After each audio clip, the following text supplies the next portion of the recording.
Netaji Subhash open ইউনিভার্সিটির আন্ডারে এই 2024 সালে যে সকল সুপ্রিয় ছাত্রছাত্রীরা ইতিহাস এমএ পার্ট 1 অর্থাৎ পিজি হিস্ট্রি পার্ট 1-এ পরীক্ষা দেবেন, তো এখন থেকে সেই সাজেশন ওয়াইজ যে প্রশ্নগুলো আপনাদের পড়তে চলেছে সেই প্রশ্নের উত্তর নিয়ে কিন্তু আমি আলোকপাত করব। প্রতিটি উত্তর আলোচিত হবে গল্পের ছলে।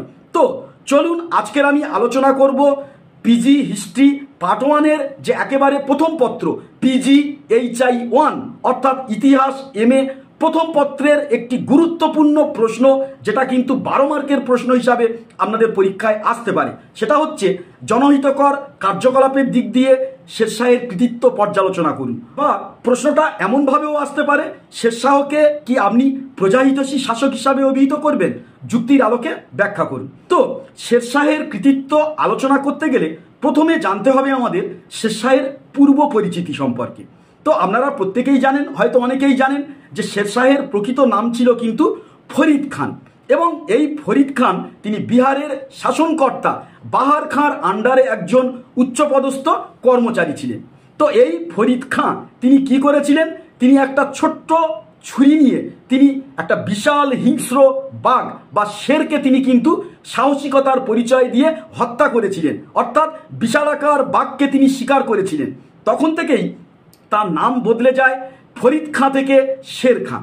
এবং এই যে শের খাঁ তিনি কিন্তু বিহারের শাসনকর্তা বাহার খাঁর অপদার্থতার সুযোগ নিয়ে বিহারের শাসনকর্তা বাহার খাঁকে হত্যা করে তিনি বিহারের আঞ্চলিক শাসকে পরিণত হন। তখন তিনি এই শের খাঁ নাম বদলে দিয়ে তিনি কিন্তু শেরশাহনি হিসাবে তিনি পরিচিত হন। পরবর্তীকালে এই শেরশাহকে আমরা দেখতে পাচ্ছি যে মোগল সম্রাট হুমায়ুনকে 1540 খ্রিস্টাব্দে বিলগ্রামের যুদ্ধে শোচনীয়ভাবে পরাস্ত করেন, এবং বিলগ্রামের যুদ্ধে হুমায়ুন শোচনীয়ভাবে পরাস্ত হওয়ার পর তিনি পারস্যে নির্বাসিত হলে ঠিক এই সময়ে শেরশাহ দিল্লির সিংহাসনে মোগল শাসন ব্যবস্থার সাময়িক বিরতি ঘটিয়ে সেখানে শেরশাহ তার নিজের আফগান আধিপত্যকে প্রতিষ্ঠা করেন। শেরশাহ মাত্র 5 বছর রাজত্ব করেছিলেন, আবার তার এই সীমিত রাজত্বকালের ম্যাক্সিমামটা সময় তাকে কাটাতে হয়েছিল যুদ্ধ বিগ্রহের মধ্য দিয়ে। ফলে তার অনন্য সাধারণ সামরিক প্রতিভা ও বাহুবলের জোরে একদিকে তিনি ভারতের একটা বিস্তীর্ণ অঞ্চলের ওপর তিনি তার আধিপত্য তথা আফগান আধিপত্যকে প্রতিষ্ঠা করতে সক্ষম হয়েছিলেন। তার পাশাপাশি তার প্রজাহিতৈষী মানসিকতা, জনদরদী মানসিকতা এবং উদার মানসিকতার ওপর ভিত্তি করে তিনি কিন্তু একাধিক প্রজাহিতৈষী কার্য সম্পাদন করেছিলেন, যার অস্তিত্ব আজও আমরা দেখতে পাই। এবং একজন প্রজাহিতৈষী শাসক হিসাবে, দক্ষ শাসক হিসাবে, সাম্রাজ্যের সংগঠক হিসাবে আজও কিন্তু ইতিহাসের পাতায় তিনি চিরস্মরণীয়। এবারে প্রথম যে গুরুত্বপূর্ণ পয়েন্ট, শেরশাহ কর্তৃক 4 জন মন্ত্রী নিয়োগ। তো শেরশাহ অবশ্যই করে তিনি একজন স্বৈরাচারী শাসক ছিলেন, এটা নিঃসন্দেহে বলা যায়। তার সত্ত্বেও শেরশাহ কিন্তু তিনি বিভিন্ন ক্ষেত্রে মন্ত্রীদের পরামর্শ অনুযায়ী কিন্তু তিনি চলতেন। শেরশাহ কেন্দ্রীয় শাসন ব্যবস্থাকে শক্ত ভিতের ওপর প্রতিষ্ঠিত করার জন্য তিনি কিন্তু 4 জন কেন্দ্রীয় মন্ত্রী নিযুক্ত করেছিলেন। এরা হলেন দেওয়ানি উজিরত, দেওয়ানি আরজ, দেওয়ানি রিসালত এবং দেওয়ানি ইনসা। এই 4 জন মন্ত্রীর আন্ডারে 4টি বিভাগ ছিল, এবং এই মন্ত্রীরা 4টি বিভাগ কিন্তু সযত্নে দেখাশোনা করতেন। এবারে আসি দ্বিতীয় গুরুত্বপূর্ণ পয়েন্ট, শেরশাহের প্রশাসনিক সংস্কার। শেরশাহ শাসন ব্যবস্থার সুবিধার জন্য সাম্রাজ্যকে তিনি খণ্ডে খণ্ডে বিভক্ত করেছিলেন। শেরশাহ শাসন কার্যের সুবিধার জন্য সমগ্র সাম্রাজ্যকে তিনি 47টি সরকারে বিভক্ত করেন। প্রতিটি সরকারকে কতকগুলি পরগনাতে বিভক্ত করেন এবং প্রতিটি পরগনাকে কতকগুলি গ্রামে বিভক্ত করেন। এই যে 47টি সরকার, কতকগুলি পরগনা, কতকগুলি গ্রাম, এগুলো পরিচালনা করার জন্য তিনি বহু রাজকর্মচারী কিন্তু তিনি নিযুক্ত করেছিলেন। এবারে আসি তৃতীয় গুরুত্বপূর্ণ পয়েন্টে, শেরশাহ কর্তৃক বহু কর্মচারী নিয়োগ। তো শেরশাহ প্রশাসনিক কার্যের সুবিধার জন্য বহু গুরুত্বপূর্ণ রাজকর্মচারী নিয়োগ করেছিলেন। এদের মধ্যে উল্লেখযোগ্য হলো সিকদারি সিকদারগণ, মুনশেফি মুনশেফান, আমিন, কারাকুন এবং কানুনগো। এবং এই যে প্রতিটি কর্মচারীর কথা বললাম, এরা কিন্তু আলাদা আলাদা সেক্টরের দায়িত্ব পালন করতেন। যেমন ধরুন সিকদারি সিকদারগণ তারা কিন্তু আইন শৃঙ্খলার দায়িত্বে ছিলেন। পাশাপাশি মুনশেফি মুনশেফান তারা কি করতেন, রাজস্ব সংগ্রহ করতেন, পাশাপাশি জমির জরিপ করতেন। এছাড়াও আমিন তাদের মূল কাজ ছিল জমির জরিপ করা। এখনও আপনারা আমিন এই কথাটির সঙ্গে পরিচিত, আমিনরা জানেন জমির জরিপের সঙ্গে যুক্ত। তো শেরশাহের আমলেও আমিনরা তারা কিন্তু জমির জরিপের কাজ করতেন। এছাড়া কানুনগো তারা কিন্তু জমির জরিপ যেমন করতেন, তাছাড়াও রাজস্বের হিসাব রক্ষা করতেন। তার পাশাপাশি আমরা দেখতে পাচ্ছি কারাকুন নামক কর্মচারী, বর্তমানে কিন্তু ক্লার্ক নামে তারা পরিচিত, অর্থাৎ কেরানি, এরা কিন্তু রাজস্বের হিসাব দেখাশোনা করত। চতুর্থ পয়েন্ট, শেরশাহের রাজস্ব নীতি। তো শেরশাহ জমির উৎপাদিকা শক্তি অনুযায়ী জমিকে 3 ভাগে ভাগ করেছিলেন: উত্তম জমি, মধ্যম জমি, নিম্নমানের জমি। এবং পরবর্তী পর্যায়ে আমরা দেখতে পাই যে শেরশাহ জমির উৎপাদিকা শক্তির ওপরে ভিত্তি করে রাজস্ব নির্ধারণ করেন এবং কৃষকের উৎপাদিত শস্যের 1/3 অংশ তিনি রাজস্ব হিসাবে ধার্য করেছিলেন।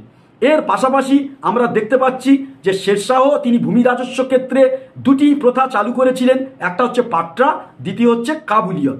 পাট্টাটা কি, যে শেরশাহ কৃষকদের জমির মালিকানা স্বীকার করে একটা দলিল কৃষকদেরকে দিয়েছিলেন, যেটাকে বলা হচ্ছে পাট্টা।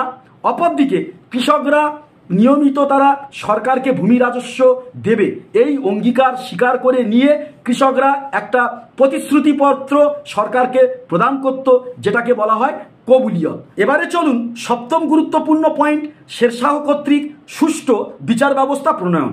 তো শেরশাহ শাসন ব্যবস্থাকে নিরপেক্ষ করে গড়ে তোলার জন্য তিনি কিন্তু বিচার ব্যবস্থাকে ঢেলে সাজান এবং আইনকে সর্বদা তিনি নিরপেক্ষ রাখার চেষ্টা করেন।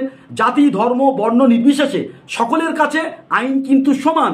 হতদরিদ্র মানুষ একদিকে যেমন আইনের সুবিধা পায় এবং তার পাশাপাশি অমুসলমান প্রজারা তারা যাতে আইনের সুবিধা সঠিকভাবে পেতে পারে এদিক দিয়ে কিন্তু তিনি যথেষ্ট সচেতন ছিলেন। তার পাশাপাশি ধর্ম এবং অর্থের উপর ভিত্তি করে কেউ আইনের কাছে বাড়তি সুবিধা পাক এটা কিন্তু তিনি কখনো মেনে নেননি এবং বরদাস্ত করেননি।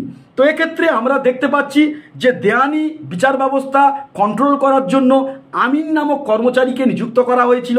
তার পাশাপাশি ফৌজদারি বিচারের ক্ষেত্রে আমরা দেখতে পাচ্ছি কাজী ও মীর আদিল নামক এই 2 ধরনের কর্মচারী কিন্তু সে সময়ে নিযুক্ত হয়েছিল। পরের পয়েন্টে যাচ্ছি যে পুলিশি ব্যবস্থা। তো শেরশাহ পুলিশি ব্যবস্থাকে তিনি ঢেলে সাজিয়েছিলেন গ্রামাঞ্চলে আইন ব্যবস্থা যাতে রক্ষিত হচ্ছে কিনা, গ্রামে যাতে চুরি ডাকাতির মতো ঘটনা যাতে না ঘটে তার জন্য তিনি কিন্তু পুলিশি ব্যবস্থাকে ঢেলে সাজিয়েছিলেন। এবং ফিরিস্তা তিনি কিন্তু স্পষ্টই অভিমত ব্যক্ত করেছেন যে শেরশাহের রাজত্বকালে পুলিশি ব্যবস্থার কঠোরতার কারণে আইন শৃঙ্খলা এতটা কঠোর ছিল যে কোনো পথিক বা কোনো পর্যটক যদি তিনি ঘুমন্ত অবস্থায় তার মূল্যবান সম্পদ কাছে রেখে দিতেন বা পাশে রেখে দিতেন তাহলে কোনো প্রকার চোর বা ডাকাত তারা কিন্তু এই মূল্যবান সম্পদ চুরি বা ডাকাতি করতে পারতো না। এই চোর বা ডাকাত সম্পদ চুরি করতে গেলে অন্তত 1000 বার তাদেরকে ভাবতে হতো। এবারে চলুন পরবর্তী একটি গুরুত্বপূর্ণ পয়েন্ট, সেটা হচ্ছে সেনাবাহিনী। তো শেরশাহ তিনি কিন্তু সামরিক দিক দিয়ে সাম্রাজ্যকে শক্তিশালী করার চেষ্টা করেছিলেন।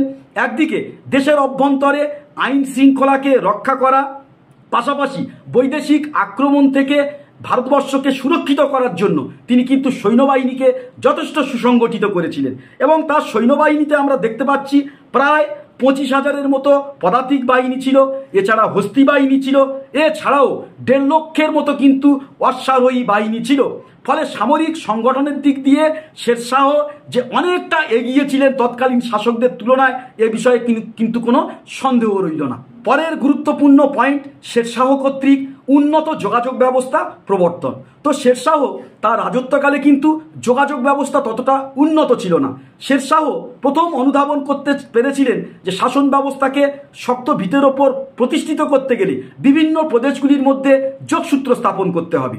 ঠিক এই প্রয়োজনীয়তা থেকে শেরশাহ তৎকালীন সময়ে তিনি কিন্তু বর্তমানে বাংলাদেশ থেকে সিন্ধু অঞ্চল পর্যন্ত বিস্তৃত একটা রোড তৈরি করেছিলেন যা বর্তমানে গ্র্যান্ড ট্যাঙ্ক রোড নামে পরিচিত। এছাড়াও যোগাযোগ ব্যবস্থার উন্নতির জন্য আরও বহু তিনি রাস্তা নির্মাণ করেছিলেন। রাস্তার 2 পাশে সারিবদ্ধভাবে বৃক্ষরোপণ করেছিলেন। পথচলতি মানুষরা যাতে রেস্ট নিতে পারে তার জন্য তিনি গেস্ট রুম বা সরাইখানা নির্মাণ করেছিলেন। তাছাড়া শেরশাহ ডাক ব্যবস্থায় যুগান্তকারী পরিবর্তন আনেন। ডাক ব্যবস্থায় দ্রুতগামিতা আনার জন্য তিনি কিন্তু ঘোড়ার পিঠে ডাক ব্যবস্থা প্রচলন করেন। তো এবারে শেরশাহের যে সীমাবদ্ধতা বা তার যে ত্রুটির দিকগুলো, সেগুলো যদি আলোকপাত না করি তাহলে শেরশাহ সম্পর্কে পূর্ণাঙ্গ মূল্যায়ন কিন্তু সম্ভবপর হবে না। তো চলুন শেরশাহের ত্রুটির দিকগুলো কী ছিল একটু আমরা তুলে ধরি। প্রথম কথা হচ্ছে, শেরশাহ তিনি একদিকে যেমন মন্ত্রীদের পরামর্শ অনুযায়ী শাসনকার্য পরিচালনা করতেন, তার পাশাপাশি 80% ক্ষেত্রে আমরা এটাও দেখি যে তিনি নিজ উদ্যোগে কাউকে না জানিয়ে তিনি কিন্তু সিদ্ধান্ত গ্রহণ করতেন। ফলে বহু ক্ষেত্রে এমনটাও আমরা দেখতে পেয়েছি যে শেরশাহ ভুল সিদ্ধান্ত গ্রহণ করার কারণে সাম্রাজ্য কিন্তু বিপদের সম্মুখীন হয়েছিল। আর দ্বিতীয় যে বিষয়টা হচ্ছে যে শেরশাহ সব সময়ে চেয়েছিলেন যে শাসন ব্যবস্থাতে আফগান আধিপত্য প্রতিষ্ঠিত থাকুক এবং তিনি আফগান মুসলমানদেরকে প্রশাসনের উচ্চ পদে নিযুক্ত করেছিলেন। ভারতীয় মুসলমানদেরকে কিন্তু তিনি উচ্চ পদ দেননি। এছাড়াও যারা হিন্দু বা অমুসলিম যারা প্রজা ছিলেন তাদেরকে কিন্তু প্রশাসনের উচ্চ পদ দেওয়া হয়নি। ফলে এক্ষেত্রে শেরশাহ কিন্তু পক্ষপাতিত্বের দোষে দুষ্ট। শেরশাহ যথেষ্ট ধর্মনিরপেক্ষ সম্রাট ছিলেন। সকল প্রজাদের প্রতি তিনি সম মনোভাব দেখিয়েছিলেন, অন্য ধর্মের প্রতি যথেষ্ট সহিষ্ণু ছিলেন। এত সত্ত্বেও কিন্তু আমরা এটা দেখতে পাই যে পূর্বে হিন্দুদের ওপর যে জিজিয়া কর আরোপিত ছিল সেই কিন্তু কর তিনি বাতিল করেননি, সেই করকে তিনি পুনর্বহাল রেখেছিলেন। তো এটা আমি পরিশেষে বলবো যে সকল মানুষ তারা কিন্তু প্রত্যেকেই দেশ কাল সময়ের ঊর্ধ্বে নয়। একজন ভালো মানুষ, একজন সুদৃঢ় সৎ চরিত্রের মানুষ, আদর্শ ব্যক্তিত্ব সম্পন্ন মানুষ, তার মধ্যে যে সামান্য সীমাবদ্ধতা থাকবে না এমনটা কিন্তু নয়। আপনারা প্রত্যেকেই জানেন চাঁদেতেও কিন্তু কলঙ্ক আছে, ঠিক শেরশাহ হলেন এইরকমই একজন ব্যক্তিত্ব। তো আজকের আলোচনা কেমন লাগলো অবশ্যই করে কমেন্ট করে জানাবেন। পরবর্তী ক্লাসে আপনাদের সঙ্গে দেখা হবে।